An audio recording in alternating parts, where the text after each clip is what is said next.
Good morning and welcome to Deepwater Baptist Church. Today is Vision Sunday for our church. It's a day when we think and pray about the vision and mission that God has given us as a church. It's a time to reflect on the journey we've been on over the last year or so, and it's also a time to look forward to where we feel God is leading us next. Several years ago, we had a very clear calling and mission from God to go out into deep water. This message was given to us on more than 10 separate occasions, so it was very clear that God was speaking to us about this. But we wanted to take this calling seriously, so we painted the mission statement on the side of the boat, as it were. We renamed the church Deepwater Baptist Church. It's a mission statement to remind us of the calling that God has given us. The name Deepwater comes from a passage in Luke chapter 5, when we read about Jesus calling his very first disciples. They were a group of ordinary fishermen who had been fishing on the Sea of Galilee. But after an unsuccessful night's fishing, they'd given up, and Jesus found them on the beach washing their nets. So they were not intending to go out again that day. They were calling it a day and giving up. But Jesus encouraged Peter to go out and try again. He said to Peter, "Put out into deep water and let down the nets for a catch." Well, Peter couldn't really see the point of this.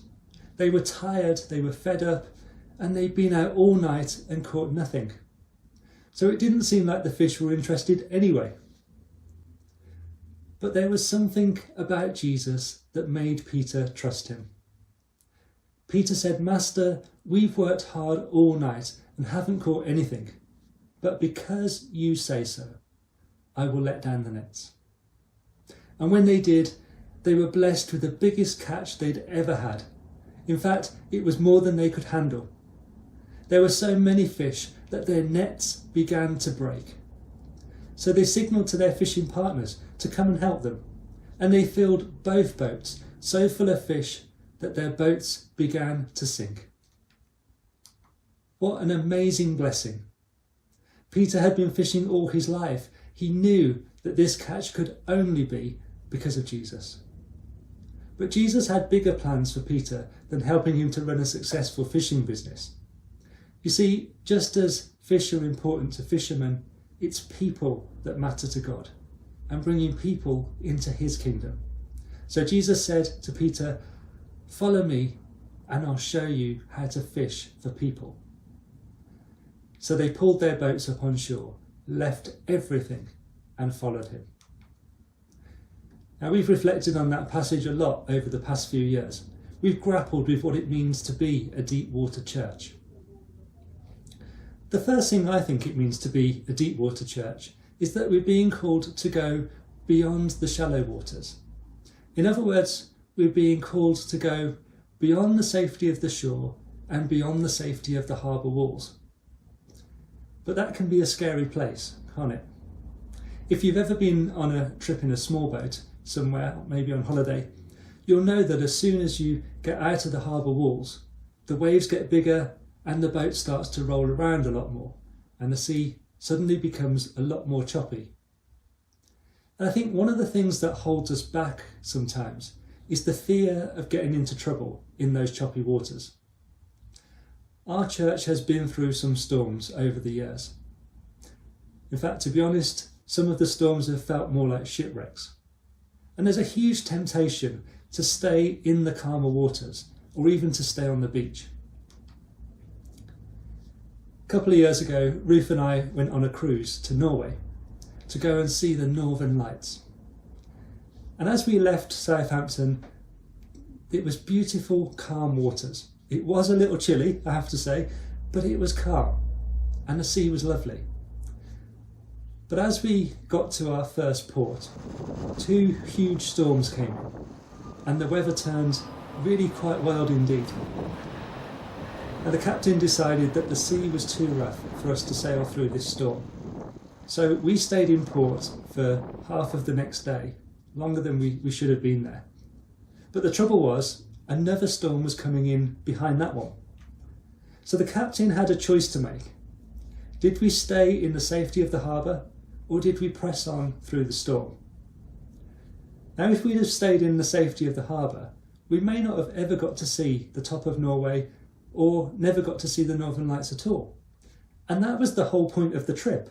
That was why this trip was designed in the first place, and why everybody on that ship was on that trip, was to go and see the Northern Lights and to see Norway. So the captain announced that we were going to press on. He would try to avoid the worst of the storm, but he warned us that it was going to get rough. So he advised us to take sea sickness tablets if we had them, and to wear sea bands if we had them. But he also assured us that this boat was built to take this storm. Well, it was certainly a rough 24 hours. I spent most of it clinging to my pillow and feeling very queasy, I have to say. But we did make it through the storm, and we got to see the breathtaking beauty of Norway. And the Northern Lights gave us a spectacular show that lasted all of that night and all of the next night too, actually. Now, if our captain had decided to stay in the safety of the harbour, then we would have missed out on doing what we'd set out to do. We wouldn't have seen the amazing sights that we saw. Now, my point is that if we want to see the blessings that God has planned for us, then we also might need to take some risks. And we may have to face some choppy waters, or even to go through some storms. But just as our captain of that ship assured us, I think God also wants to assure us that we can get through these storms, and be assured that God will be with us through the good and the bad. And we are called to go into deep water quite simply because that's where the fish are. You're not going to catch any fish sitting on the beach, are we? Now, we've got a choice to make, just as that captain did. If we want to preserve the boat, then the best thing to do is to keep it in the harbour, or maybe even put it in a boat shed. But if we want to catch fish, then we need to put it to use.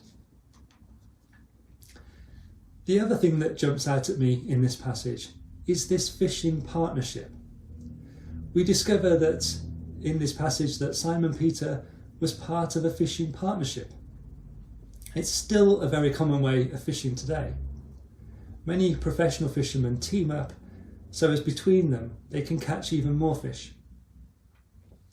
Now, sometimes we might feel threatened at working with other people in partnership with others. Will it mean that we miss out while the other party reaps all the rewards?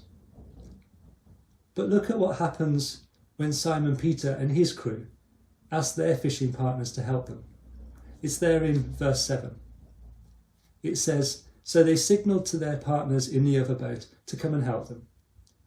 And they came and filled both boats so full of fish that they began to sink."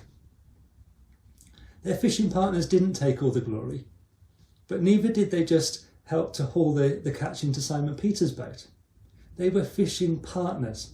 They worked together for their mutual benefit. And God's blessing was big enough for both of them. Now, this year I've seen a really great example of what people working together in partnership as we've operated the food bank here in Hayes. We've been running the food bank now for just over a year, and every week we're providing food to around 30 families. That's well over 100 individuals altogether. And that work is only possible because of the incredible team of volunteers that we have.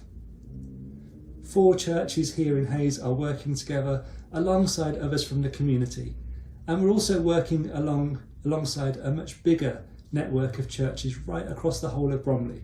It's a real team effort, and it's one of the best witnesses that I think we've had to our community in years, as they see the churches working together to make a tangible difference. But I don't think that any one church could have achieved all that we have by themselves.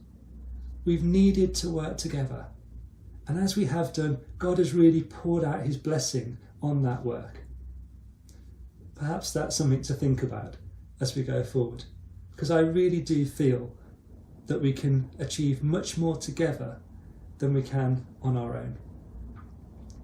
But whatever lies ahead, I think God is calling us to go on an adventure with him, to take a risk, to try a new approach perhaps, not to sit on the shore, but to put out into deep water, as we've been called to do, and to see the blessing that God so desperately wants to share with us.